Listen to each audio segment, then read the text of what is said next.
이번 시간에는 2022년 이력서 병행 변경 사항에 대해서 안내 드리도록 하겠습니다. 우선 코로나19 대응 특별 운영 조치가 이제 시행됐습니다. 이게 이제 작년부터 계속 시행됐던 건데 이제 올해 22년 6월 30일까지 연장이 됐고요. 그 연장됐던 이제 항목들은 이제 기존에 했던 것들과 이제 동일한 것들이 계속 연장이 됐는데 그중에 이제 조금 종료된 것들 몇 개 있어서 안내 드리도록 하겠습니다. 우선 기존에 연장됐던 것들 중에 하나가 학습 기업 지정, 그다음에 모니터링, 오프JT 훈련, 그다음에 훈련 과정 개발 인정이 이제 기존에 이제 20년도 이전에는 집체식으로 진행됐던 게 이제 코로나 특별조치로 인해서 비대면 방식으로 이제 허용됐었습니다. 이게 이제 올해도 6월 30일까지는 기존 조치 연장이 됐습니다.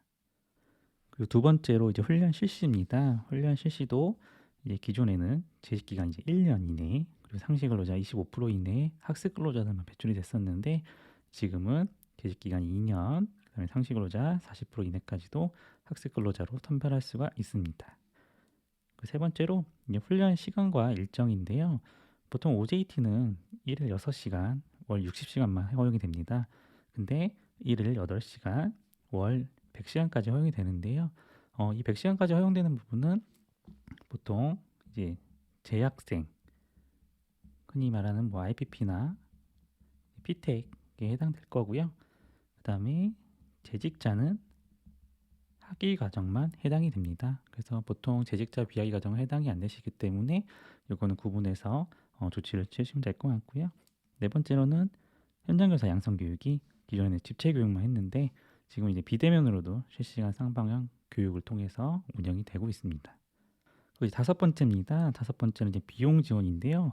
이 부분이 이제 원래는 제이자 같은 경우는 20만 원, 비텍 같은 경우는 30만 원이 지원됐었는데 이게 특별 조치로 원래는 40만 원까지 지원됐었습니다. 근데 이게 이번에 조치가 종료가 됐습니다. 그래서 연장되지 않고 기존에 받았던 방식대로 훈련 지원금은 20만 원, 재직자 같은 경우에는 피텍 같은 경우에는 30만 원의 훈련 지원금을 받을 수 있게끔 다시 변경이 됐습니다.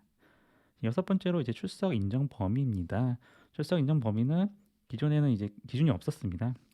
근데 이제 코로나가 이제 많이 발생되고 확진자가 많이 발생됨에 따라서 확진자 등 이제 출석 인정 기준이 마련됐고요.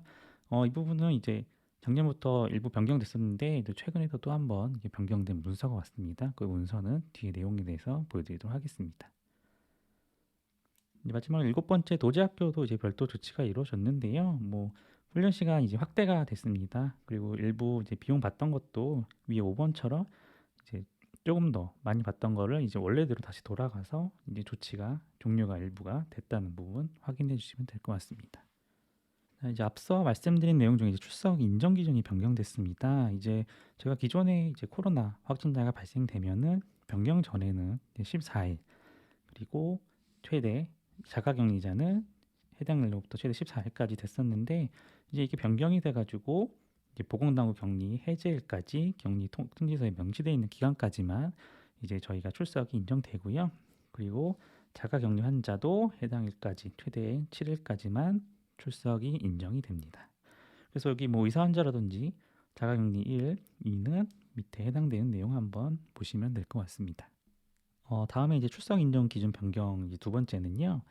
이제 PCR 검사 대상자들은 검사일 플러스 1일로 동일합니다. 기존과 동일한데 이제 PCR 우선 검사 미대상이라고 해서 PCR을 받지 못하는 예를 들어 신속 항원 검사나 자가 검사 키트로 하시는 분들은 이제 신속 항원 검사 결과서나 자가 검사 키트 구매 영수증만 있으면은 그 당일 검사일은 출석으로 인정받습니다. 그래서 이 부분도 한번 확인해 주시고 해당 건이 발생하면은 증빙을 통해서 출석을 인정받으실 수가 있습니다.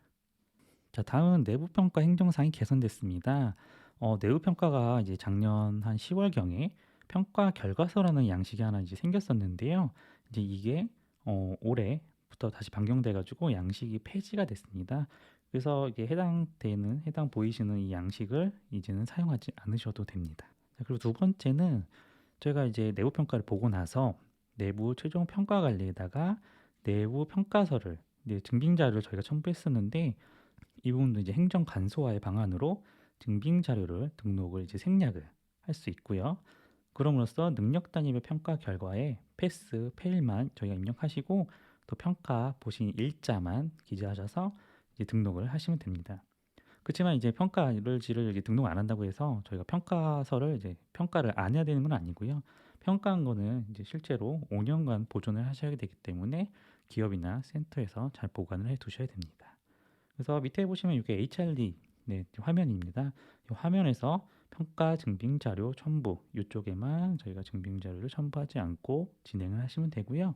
이 적용 시기는 이제 20년도 8월 20일자 일학습 기획부에서 발행한 이제 행정 간소화 방안 공문 시행 이유권부터 해당이 되니 이 부분은 참고해 주시면 될 것 같습니다.